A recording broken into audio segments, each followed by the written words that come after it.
On this week's episode of Halton Footy Corner, we catch up with former Canadian women's team goalkeeper Justine and follow that up by checking out the latest and greatest in goalkeeper gear at Soccer World.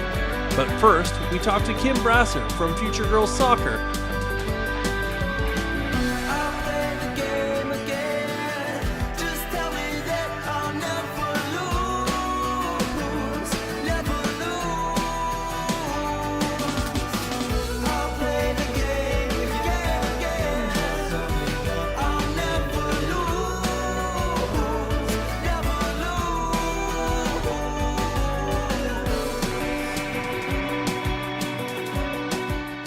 Hello friends, and welcome back to yet another episode of Halton Footy Corner. I'm your host, Pierce Lang, as always, and we're going to get right into it as we've got a phenomenal interview lined up with Kim Brasser, who runs Future Girls Soccer here in Halton Region and provides female-specific coaching from established female coaches. We're joined here with Kim Brasser from Future Girls Soccer, a local organization that's working to develop young ladies and young girls into the best female players they can and have them coached by other women to give them a different level of influence and different level of vision that they might not necessarily be getting in the community as a whole. I wanted to ask you a little bit about how your organization came to be about. Okay, first of all, thanks for having me, Pierce. It's a pleasure to be here. Our organization came about in 2015, and the coaches at the time that started this vision with me were all coaching in the competitive programs, U8 all the way up to U12. And we really had a vision of how we wanted to deliver soccer. And at the time, it was a little bit different than what we were doing. So we stepped out on faith and the belief that we really could make a difference in programming for female soccer players. And started with one program, skills development on Sunday mornings. And we grew from there. Then we added on a house league, then we added on another skills program, and from there we've grown to this year servicing about 550 girls. So you guys offer a lot of programming all the way from very young to grown women now, as you had your house league last year. Yep. Tell us a little bit of why you have that large breadth of programming and what it is that you guys are offering that maybe you saw a niche for, I guess. We start at 4-year-olds in the summer for our development house leagues, and we do go all the way up now to the Arena Indoor Soccer League that we just did for adults. Finishes up next Sunday, actually. And we really thought that there was room in the marketplace for a female-led program all across the board, for beginning players all the way to competitive players all the way to adults. Our house leagues focus on developing skill in the tiniest of beginners, and we do also have gameplay, but even the gameplay is managed so that they're not just left to run amok, and parents see a difference in their child's development by the time we get to the end of the season. Even in our competitive development streams, we have Corver High Performance, and we get testimonials all the time from parents saying, you know, thanks so much, you really made a difference in my daughter's game, and she just made the competitive team she was trying out for. Well, those are all awesome things to have. We wanted to start the Women's Indoor League because we had women asking us, when are you going to do something for us? You know, you've had success with my daughter, you've had success with my older child, can you do something for us? And that's why we started it, because we get asked to do it. So now we're doing everything from beginner to elite to adult, and so far the momentum is building. And you guys even have a Mother's Day. Yeah. So because we have so many mothers that play soccer, and they're bringing their girls to soccer all the time, so I thought to myself, you know what, why don't we do something for Mother's Day? Do our first mother and daughter skills. 50% of the proceeds will go to Halton Women's Place, which is our charity of choice. This is the third organized event we've done for them, and it's going to be a lot of fun, and we'll see. And if this one is successful, then we'll do another one, and maybe it's something that we add to our programming as we move throughout the year. So last year I came by while you guys were putting on your Yeah. summer camp Yeah. at Bronny Athletic Field, and I noticed one thing that really got my attention, and that was the fact that you had the young girls doing yoga to stretch out and keep them focused on their mindfulness during that aspect. Yeah. And then you also take them swimming as well. How Yeah. important is that physical literacy piece to the development of these young girls? Well, as you know, girls in general have to really be encouraged to accept the fact that, yeah, your body can move this way, and there really is no limitations. So when we do soccer, and then we do some fitness with them, and then when we move into yoga, it's a completely different understanding of, wow, look at my body can stretch this way, it can move that way, and they start understanding that they're the ones who are in complete control of what their body can and cannot do. It's not up to anybody else, it is really in their control. And that's a really positive message for them to take with them. It doesn't matter what sport they end up doing. And we do the swimming for the very same reason. You know, it's cardio, it's a fun break in the day for them. They get to hang around with their friends with no coaches, it's not soccer, and they get a break and they get exercise all at the same time. And so between those two combinations, along with the soccer, it's a well-rounded day. It's a well-rounded day, yeah. So that's really interesting to think about, because for the longest time we had parents sitting there going, well, no, my kid plays soccer, I want them in soccer 24/7, Yeah. 12 months a year, or basketball or hockey or whatever it Yeah. is. And it's kind of a new idea that we're sitting there going, okay, well, no, maybe we were making a mistake and we need to get these athletes involved in different things. What do you say to the parent who's sitting there going, well, what does she know? What's future girls know that maybe other people don't? Right. You guys have a wealth of experience behind you. Could you talk Yeah. a little bit about where that coaching knowledge comes from? Because when you really break it down, it's rather impressive where you have these different coaches coming in from. Yeah, so to answer the first question, it's an age-old argument. You know, should especially now, you see articles on it all the time. Should they specialize or should they do more than one sport? And that really is the unfortunate business side of amateur sports. That has nothing to do with kids playing sport. That's just the business side of, can we reel in the registration fees by promising a scholarship, in my opinion. With our experience, we really enjoy the multi-sport girl. And that's because when I coached rep soccer for years, Coach Michelle, Coach Heather, Coach Vita, if you had a girl come onto the soccer field and they were just naturally good, they naturally wanted to score, they naturally didn't want to let the ball go in the back of the net, two questions. Do you have a brother? The inevitable answer was yes. Or do you play another sport? And inevitably they will say, yes, I play hockey or I play basketball. And that just goes to show you how a well-rounded player, it doesn't matter boy or girl, that is doing a whole bunch of other sports, the athleticism carries over. Because at these young ages, whether they're 5, 6, 8, 10, you want them to understand two things. The objective is to score, and the objective is not to be scored on. It's our job to teach the skills that allow both of those things to happen at the other end of the field. But when players come to you and you can just tell that they're naturally athletic, it's the experiences they've already had. Some of it is a bit genetic, but 9 times out of 10, when we ask those questions, they're always involved in another sport. So if you want your child to specialize, totally fine. But on anecdotal evidence throughout the years that we've all been coaching, inevitably, no player comes to you naturally gifted and is just doing one thing. Not at these young ages. No. And then I guess the second part of that question was, where does that knowledge base come from within your organization itself? Because Right. I think we were touching on the fact that you have someone like Michelle Huchin who Yeah. has done it all. So Yeah. can you tell us a little bit about that? Because it's fascinating to hear how many Yeah. people are condensed in this one Yeah. group. Well, so Coach Michelle, and if you know anything about her story, she played for the national team. She didn't start playing soccer until she was 16. Well, that would be unheard of in this day and age, right? 16, you're almost in your retirement in the way some people think. Coach Heather played a variety of sports, went to soccer eventually, played a variety of sports.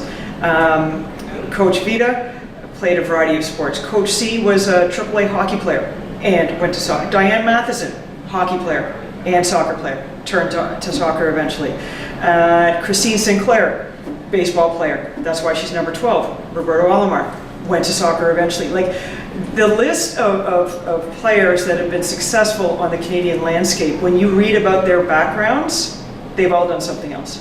None of them have specialized. It's only throughout this last decade where we have thought that that's the better way to go. So with all those experiences and every kind of player that we've come across in our soccer nights of coaching all the time, we don't see any other way of offering programming. And that was one of the pillars that we started Future Girls on.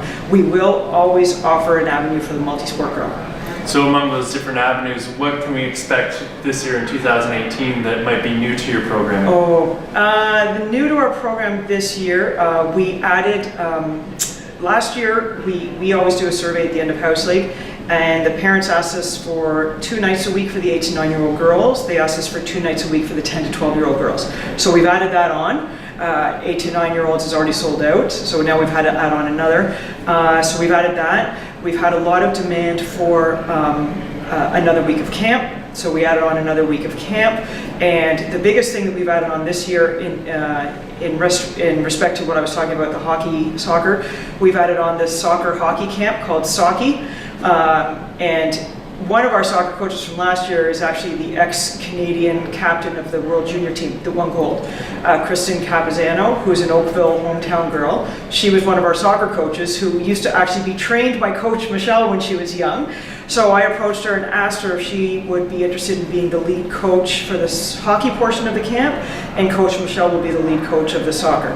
So every day, for 4 days, the first week of July, they'll get 2 hockey sessions led by Kristen, and 2 soccer sessions led by Michelle. So it's wonderful for those girls who do soccer and hockey, because then they'll have 4 days of a complete sports immersion package, and there isn't another camp like that. Well, thank you so much for joining us here today, Kim. It was a pleasure chatting with you and getting kind of an in-depth look at what you guys are offering. It's a little bit different from some of the other organizations we have in the area. And best of luck on all your programming here in the next year. Thanks, Pierce. It was a pleasure, and it's always a pleasure talking soccer with you.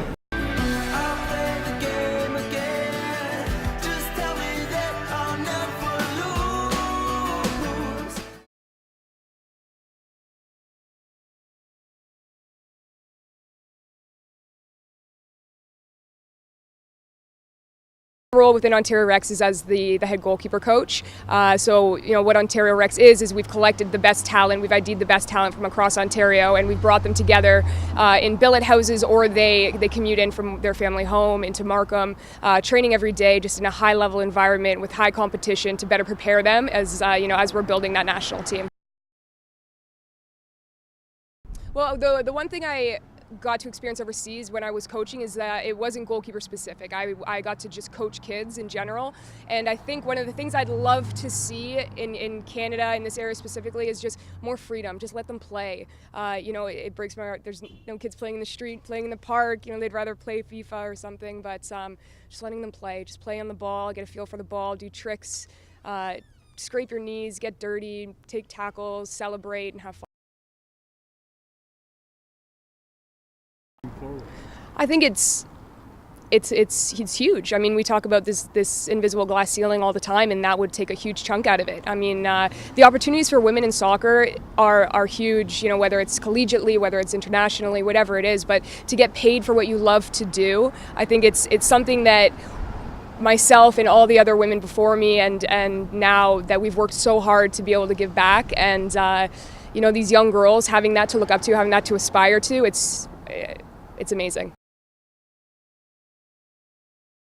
Personally, I think the highlight of playing in Europe was being fully immersed in those different cultures. Whether it was in Norway or Sweden, I was always the only North American on either team, and the way they took me in and the way they adapted themselves to me and brought me into their culture, to their families, it was an amazing experience. And then professionally, Norway has a huge influence with handball.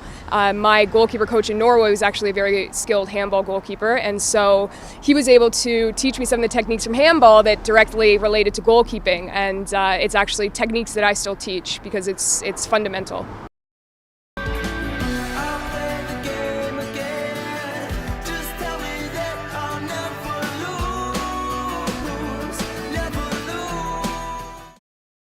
It's always great to be able to catch up with former national team players like that and see what they're up to these days. And if you want to follow Justine Bernier on Instagram, it's a good idea, especially if you're a young goalkeeper who's aspiring to take their game to the next level, as you'll find on there a schedule of her 4 upcoming camps she's providing this summer, 2 in July and 2 in August.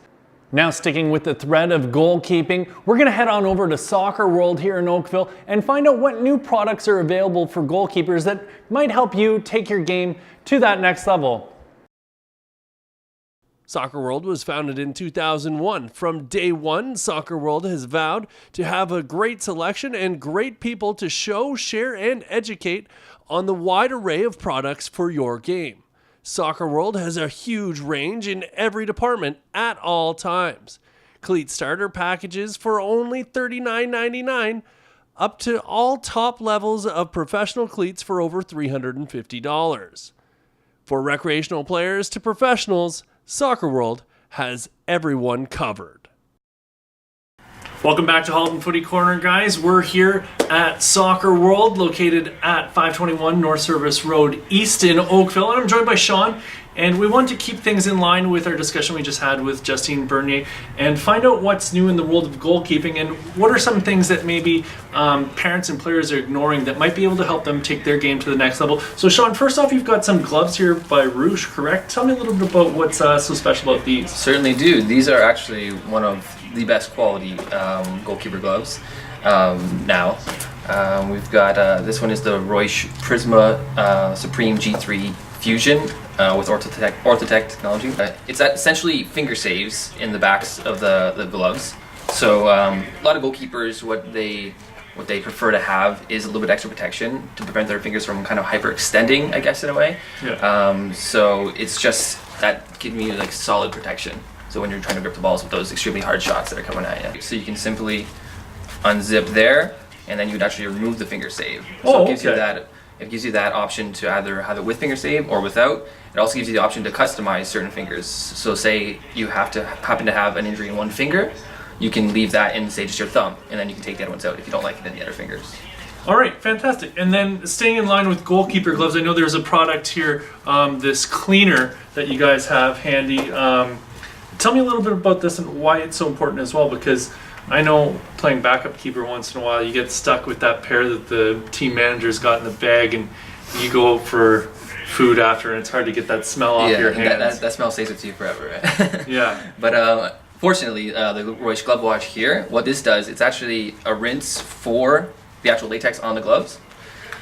Essentially, all you do to use it, you would take your gloves, you would put it under a tap, just general tap water, and then you would put just a little tiny bit on the actual gloves. You can put it on the front of the palm and on the back as well. And what it does, it just absorbs into the latex and it gets rid of all that built up dirt and gunk that kind of prevents you from gripping the ball, and also helps with the smell a little bit of the gloves too. All right, fantastic. And then another thing, goalkeeping, so much of the game's played with your hands. You've got these balls here that were something new for me that I'd never seen before. Tell me a little bit about the erratic ball training ball here. So the erratic training ball here by Quickle is an exceptional training device for all goalkeepers. Essentially, you can get a partner or your trainer or your coach or anything, and you get them to either toss the ball to you on the ground, or you can throw it hard. You can kick it on the ground, and by its erratic shape, what it does, it kind of bounces in each and every way. You never know where it's going to go. So it's going to help with your reflexes and just help you kind of simulate deflections as a goalkeeper. In soccer, you never know where the shot's coming from at times because goalies are often blocked. It essentially just stimulates like the deflections, and it keeps you on top of your game. So it would be phenomenal for someone who's looking to work on their reflexes. Exactly. All right, cool. All right, Sean, and then I think the last item that you were going to talk about was the latest and greatest in designer keeper wear here, or at least protective keeper wear, that is. Certainly is, Pierce, certainly is. So this compression gear here by Storelli is phenomenal for all goalkeepers. They even make certain items that can fit general field players as well. But I'm going to explain to you just kind of how the equipment works and what it's all about. It's compression, and it's got impact protection built all throughout in the most important parts that kind of give you added protection. Yeah, so like I look behind us here and I see like the old style keeper jersey here with the padding in it. So why all the extra gear? Why all the extra padding? Well, nowadays, like we are actually playing on harder surfaces too, like turf. So every time you're making a fall, especially as a keeper, you're diving around. You're not just standing in one place. You're landing on your hips. You're landing on your shoulders. You're landing on your elbows.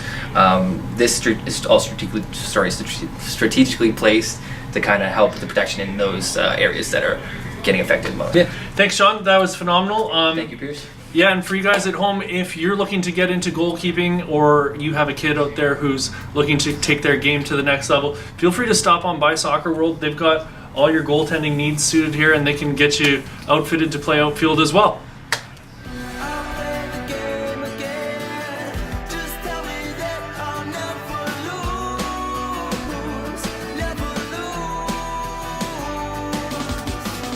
That's going to be a wrap for us here on yet another episode of Halton Footy Corner. If you haven't already done so, make sure you like us on Facebook, Instagram, Twitter, and subscribe to our YouTube channel. And tune in next week for yet another episode of Halton Footy Corner.